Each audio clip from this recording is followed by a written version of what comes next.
Hey guys, welcome back. Another episode today from the Ultimate EDC. Today we're going to be talking about cold steel knives.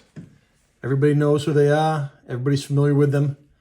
But today we're going to take kind of a deep dive into my collection.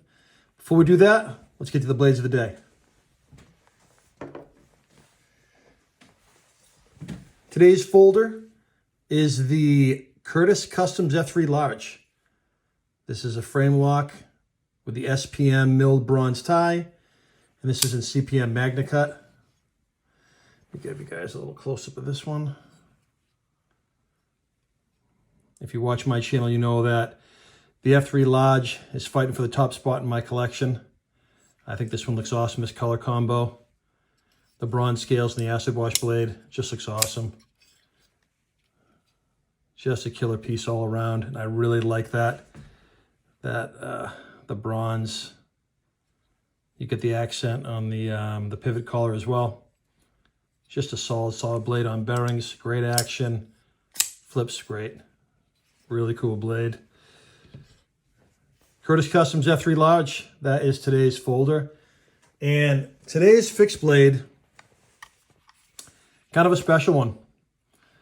So this is the Bastinelli Creations, and they call this the Sin. It's a small fixed blade, 3.5-inch blade of N690. And it's black stonewash, and it's got kind of a recurve there, you can see.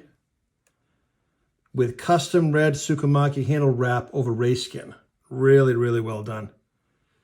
And it's paired with a Kydex sheath, as I showed earlier. It's compact, super carryable, and honestly, just a really cool knife. And this one was actually gifted to me by my buddy Tomas. Man, huge thanks. I really appreciate that. I mean, we've been trading blades back and forth across the country. It's been awesome getting hands-on time with knives. We've never handled before, each one of us, and gotten to handle a few different blades. Really cool. I mean, Tomas, really, man, it was a solid thing. I am definitely going to be returning the favor very soon to you, my friend. But I think it looks awesome. Very cool blade. Very compact, sharp. Really nice. Really nice. He's got Instagram, guys. Check him out. It's Tomas_GR Blades. Hope he doesn't mind me saying that, but I want to give him a shout out. He's got some really, really cool knives. Awesome collection. So again, thanks so much, Tomas. And that is today's Blades of the Day. Curtis Customs F3 Large. And the Bastinelli Sin. Really cool. All right, let me put these away. And we will get to the topic at hand, which is cold steel knives. When it comes to cold steel, I'll be honest, back in the day, I kind of brushed them off. They always came off as a little bit of mall ninja-ish to me because Lynn Thompson was so over the top. But once you actually got one in hand and used it and felt it, it totally changed that. These blades are no joke. They're tough, super tough, functional, built to work. I mean, they are almost bulletproof. You know, looking back, I think Lynn was actually a good thing for the knife world. He was a passionate guy. He genuinely, you could tell he loved knives. And that energy, it definitely helped his brand stand out. I mean, when you thought of cold steel, you definitely thought of Lynn Thompson. Without a doubt. So if I go back, if I remember, my first cold steel was a Voyager, and I think I have a Voyager here. This is not it. It was the late 90s, early 2000s, and it was an Aus 8 steel. Now, admittedly, I've never been a fan of Aus 8 steel. Just haven't. I had bad luck with it. And a lot of brands, I don't want to bash anybody, but I never had good results with Aus 8.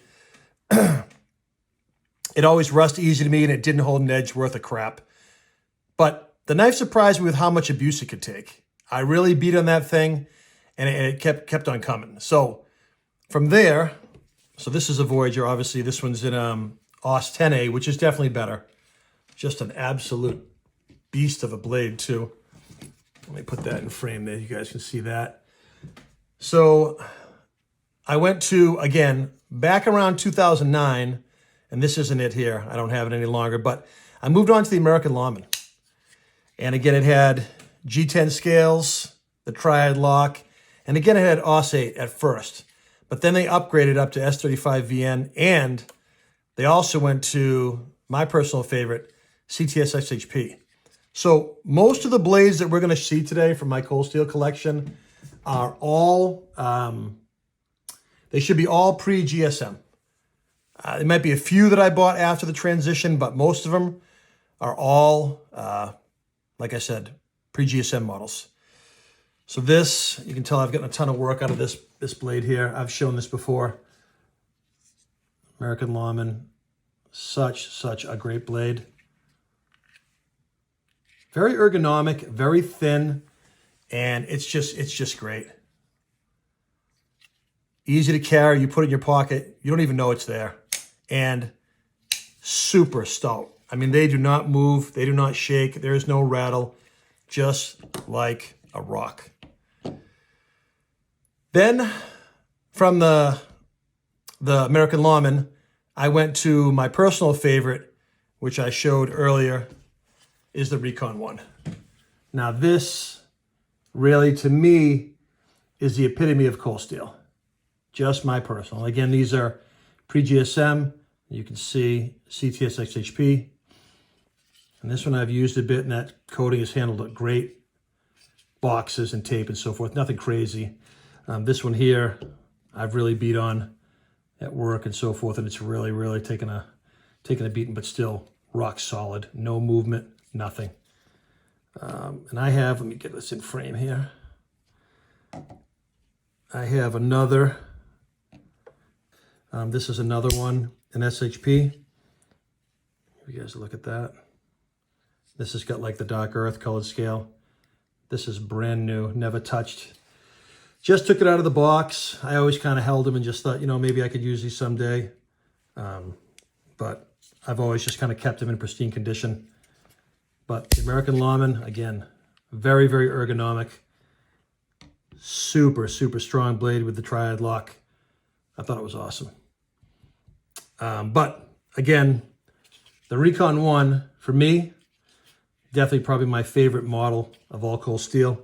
Let me show you the other ones I have here. Let me get these out of the way.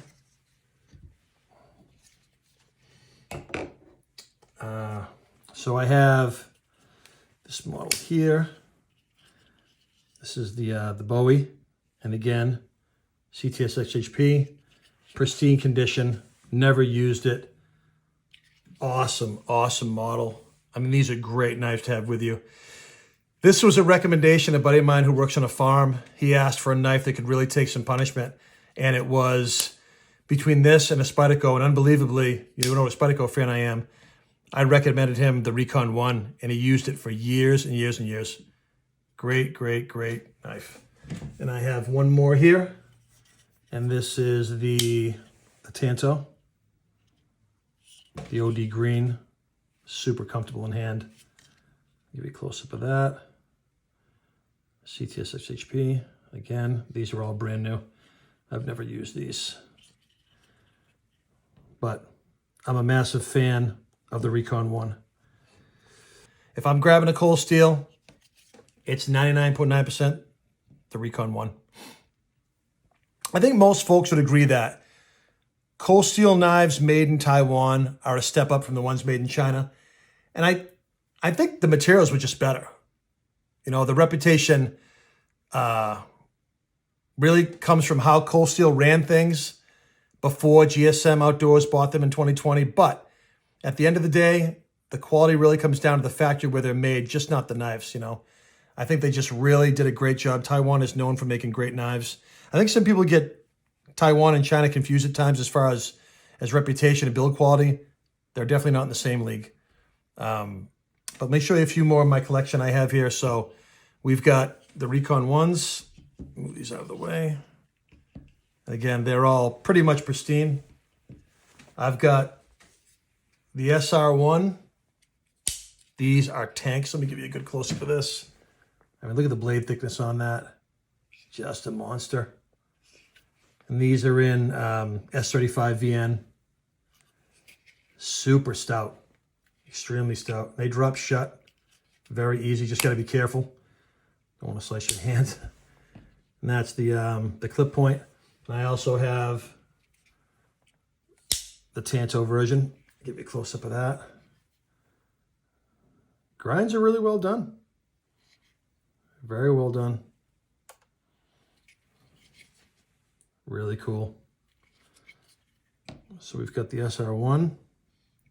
The Voyager, we've got our Recon 1s.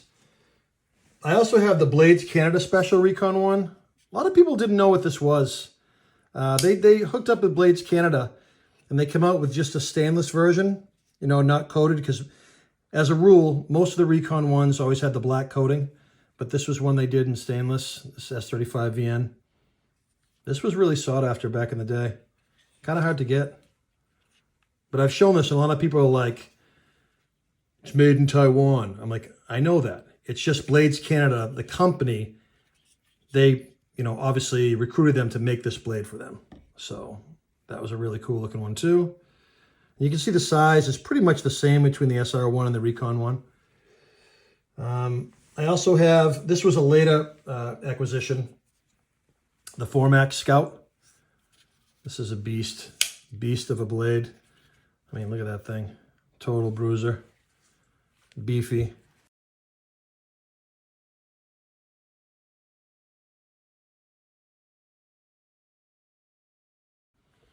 And what else do I have? I have the Code 4. You guys have seen these, I'm sure. This is the spear point. And this is in again, CTS XHP.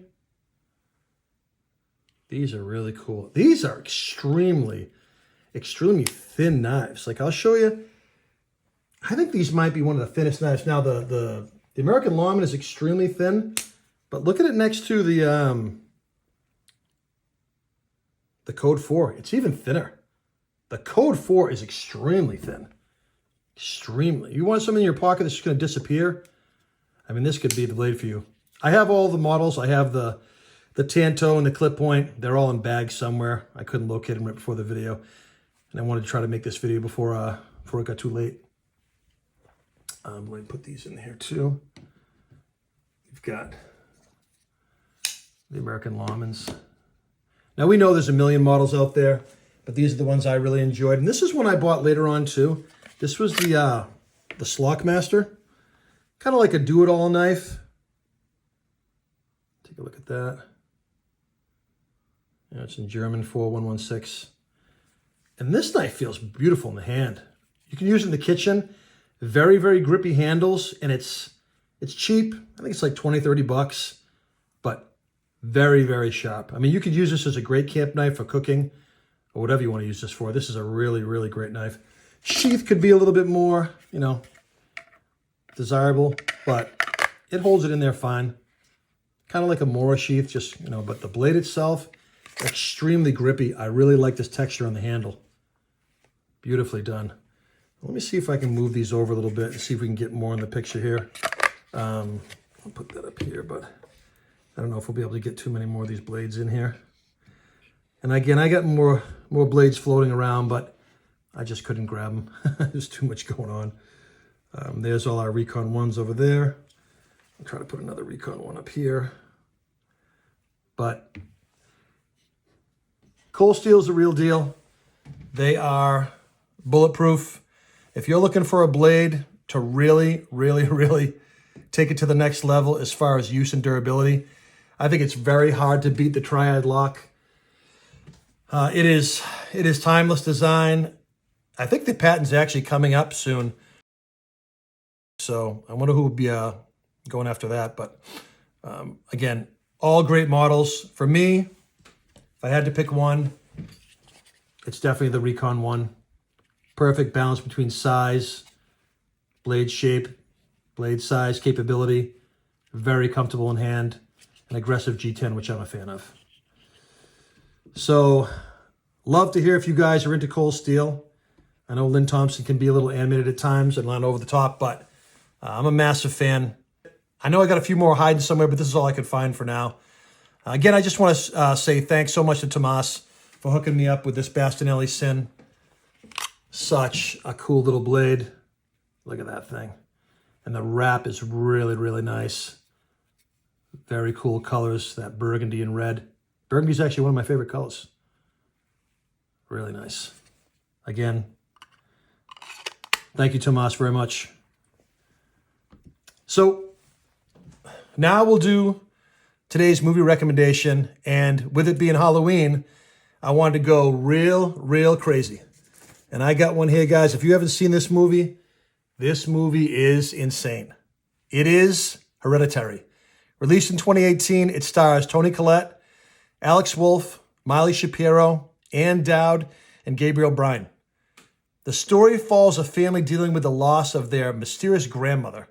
And from there, things just go dark.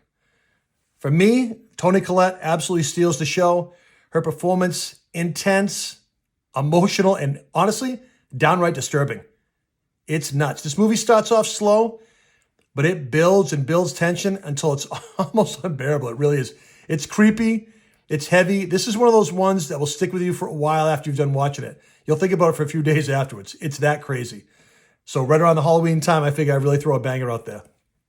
So, all right, guys, that's it for today. I appreciate you checking out the video. Please leave a comment below. And if you enjoyed the video, hit that like button, guys. Thanks. Talk to you soon. Have a safe Halloween.